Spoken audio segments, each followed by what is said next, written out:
Hello and welcome to Offices Adda 24/7. My name is Niharika Valia Bhatnagar and I am with you with the area of accounting and financial management for bankers. So let's talk about it in detail. Today I'm going to talk about again Module D. We have started with Module D. Module D is a new topic that has been added in your syllabus this time. So what do we do in terms of the Module D there? Okay. The Module D consists of, I think we have talked about it in the last class as well, but just giving you a revision point of view for that. Number one, it contains the area of income tax, goods and service tax, costing. So it includes all these things altogether. There are multiple things that which are concluded or included in this area. So one of them is the last chapter is budget. So this is from the area of budgeting. The budget in which each of its constituent part needs fresh rationale for its inclusion in that year's budget is known as flexi budget, then performance budget, zero based budget, or none of the above. When we talk about the budget, now budget is basically a situation where we are trying to look into our future and determining that this is what we want. Okay, flexible can be related to the quantifying of the expenses that we are going to incur in the near future. So can I say this, that the budget in which each of its constituents part needs fresh rationale for its inclusion. There is a new rationale that is required. Is it required in flexi budget, performance budget, zero, or none of the above? So when we talk about this now, see in flexi budget what we do is we had previous year and we increase the details further based upon the pattern that we had in the trend. Then performance budget is basically based upon different performance factors, that if you're working at 10,000, 15,000, whatever the thing is, it would be based upon that. Zero based budgeting is a new system of budgeting which was given by Peter Bayer. First time it was used by James Carter in US there in a government based area.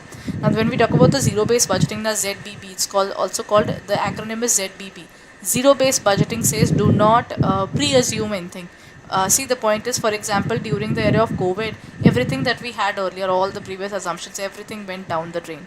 Now things are totally different. Whenever we are trying to find something, zero based budgeting clearly says that you leave all the previous assumptions behind and you take new assumptions.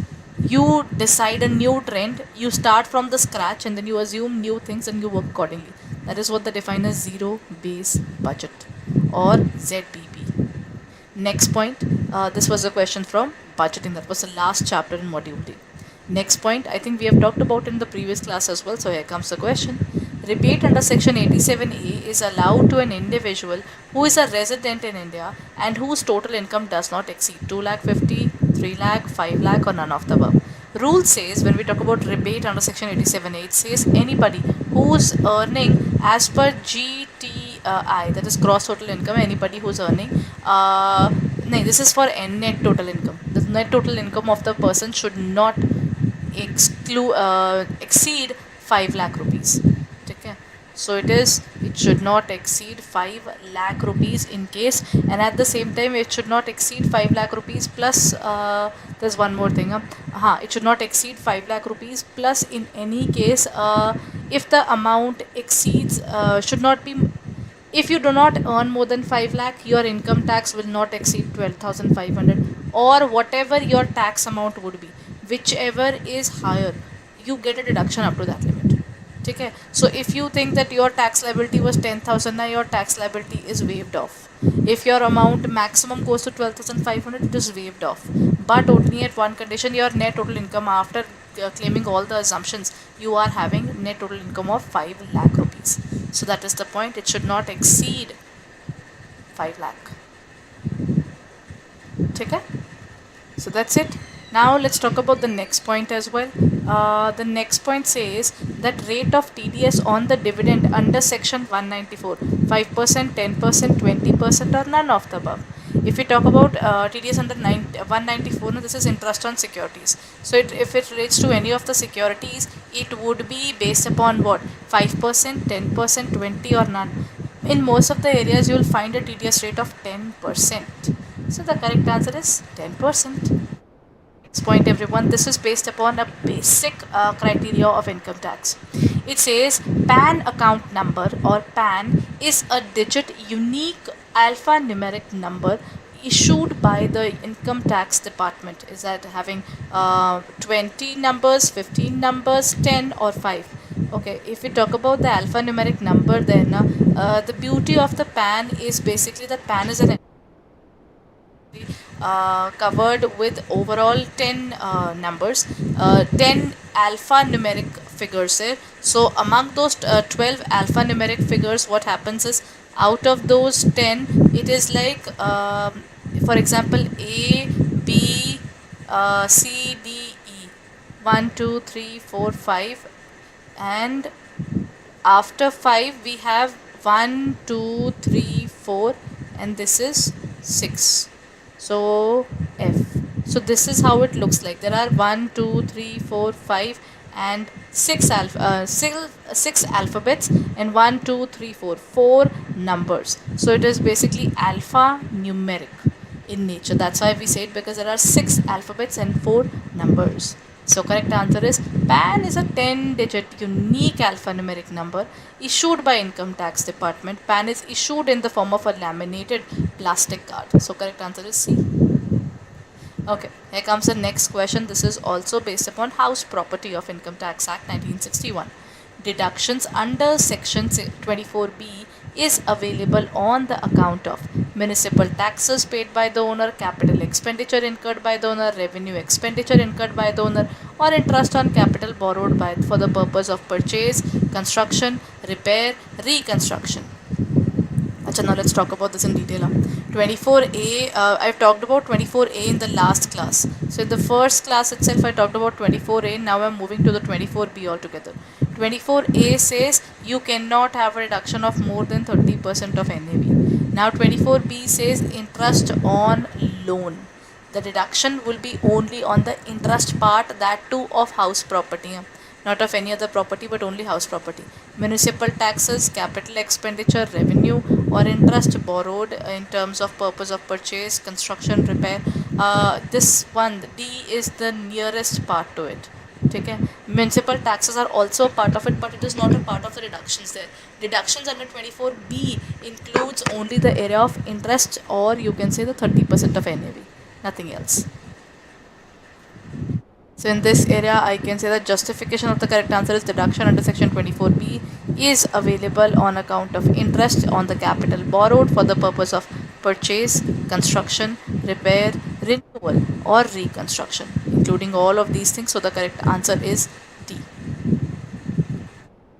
Okay, now this is a part of costing, everyone. Let's go for this question as well. This question says that continuous stock taking is a part of ABC analysis, annual stock taking, perpetual inventory, or none of the above. Continuous stock taking means as soon as we take out any stock, the moment we take out any stock, we note it down. So that means we do not wait for the year end to verify things. We do not wait for the year end to verify all the things all together. That's why we call it continuous. That means it goes on and on. So when we talk about continuous stock taking, the correct answer would be perpetual inventory, because we continue that particular thing for a long period of time. That is why we call it perpetual in nature. Next point, cost plus contract is entered into these cases. Cost can be easily estimated, cost of the certified. Now this is a part of contract costing, everyone. In case of any I would say any kind of confusion, you can look forward to it. Contract costing, this is a case of contract costing. Contract costing is basically a form of costing which uses the fact that in case of working in terms of a business there what would we do? Cost plus contract is basically a system where once you will say that whatever the total cost will come up, I will charge 25% of my profit on it, and then this is the total amount that you will have to pay, and the person says cool, I'll pay that. That is what they call it. Now the cost can be easily estimated when this particular method is used, when the cost can be easily estimated, or cost of certified and uncertified cost of certified work or cost of uncertified work, or amount of profit and loss transferred to P&L account, or none of the above. The correct answer would be actually none of the above. There is no specification when it can be easily estimated or certified uncertified work. Cost plus method can be chosen where you know that the cost can be treated at a particular amount, whatever your cost is. You will say that the total cost would be borne by the particular person, but we will charge 25% or 10% or 15% as our portion of profit, nothing else. Okay? Then comes the next point. The next point says, what is prime cost? As per costing, what do you mean by the term prime cost? Total direct cost only, indirect cost only, non-production cost, or total production costs? So when we talk about prime cost, prime means direct, everyone. Prime cost means the direct cost that includes direct material plus direct labor plus direct expenses. All these three things when taken together are called prime cost. So I would say direct cost only. This is not total production cost. Cost of production is the total production cost. In costing now, the terminologies are clearly and I would say precisely defined. Everything has a specific amount of notifications to be added in it. Okay. Next point, if they say if the sales are 90,000 and variable cost to sales is 75%, then what would be the amount? 21, 22, 23 or 67,500? So the question says we are given PV and variable cost to sales. If they say that variable portion is 75%. So what is the contribution? Sales minus variable cost is actually equal to contribution.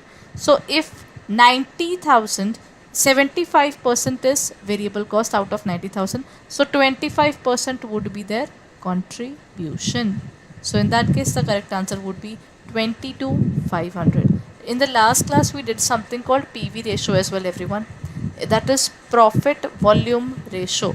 The particular ratio says country divided by sales.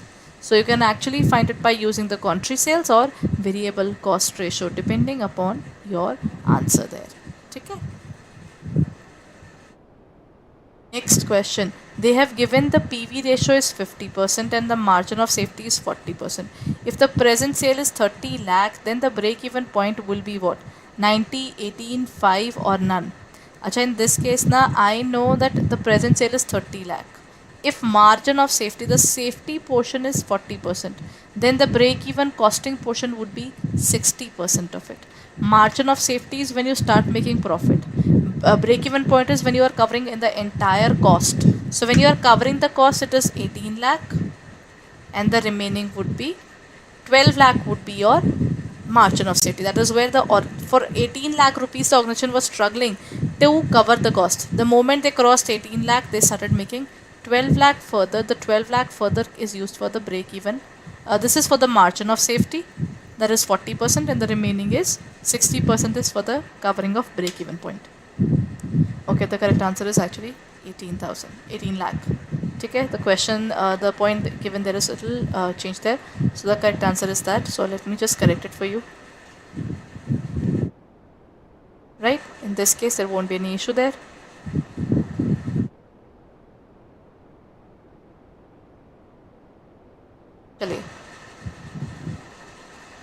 So after covering all these things all together, that's the last question for the day, and this is where we end our session. But before I end my session, there's something that I would like to discuss with you. That is, at this point of time, we are having double validity. So have you thought of looking forward towards other 24/7 courses? Because this is the perfect time as we are having double validity on our courses. So let me just show you where to go in terms of our website. You have to go to www.adda247.com. Go to this area, go to the area of JAIIB and CIB. Look at the JAIIB and CIB Maha Pack. At this point of time, you can say JAIIB and CIB Ka Maha Pack is having overall 1100 hours of classes. 303 test series are there. Ebooks 441 are there. 1458. Both JAIIB and CIB exclusively covered in this area. What you need to do is use this area use the code prep80 there. As soon as you'll use the code prep80, you will get 9089.99 rupees. Technically something will be costing you barely 10,000 rupees roughly now. So 10,000, you're not making your JIB but also your CIB. You don't have to buy even a single more resource. Everything is opened up for you, be it our main revision batch, be it our main numerical batches, MCQ batches, whatever we come up, our test series, mock test, ebooks, whatever you name, you'll get everything over there. All you need to do is use the code prep80 to avail the maximum discount at a maximum price there. Now along with this, if you feel like you don't want to go for both JIB and CIB, we have only JIB as well. So let me show you that as well. Go to the area of JIB Kamaha pack, and there you will find 600 class of live classes, 235 test series, 250 ebooks are there, and overall 613 videos are already available for you, right? So in this case, whatever you take up, both of these things are good for you. You can take it for 6190, but after JIB, once you're going out for your CIB examination, you will have to buy the CIB Maha pack, because ultimately the purpose of Maha packs is to provide you every single thing in one particular pack. That means you just buy that pack, no need to buy a new batch for studies there, a revision batch, numerical batch, whatever we come up with, our power pack batches, selection batches, each and every batch 1, batch 2, because we come up with around roll on classes there. So that means every single batch is opened up for you, your batch plus any other batch that would come after your batch. That's the particular benefit of these classes, that you get multiple options, and at the same time you get opportunity to buy one particular pack and then you get everything in it. So if you're looking forward to it, then kindly hurry up, as double validity is going on. You buy it for 12 months, 12 months is available for you absolutely free. Along with that, that is double validity. So hurry up and use the code prep80 and go on and start studying with us as early as possible. Thank you everyone. We'll be meeting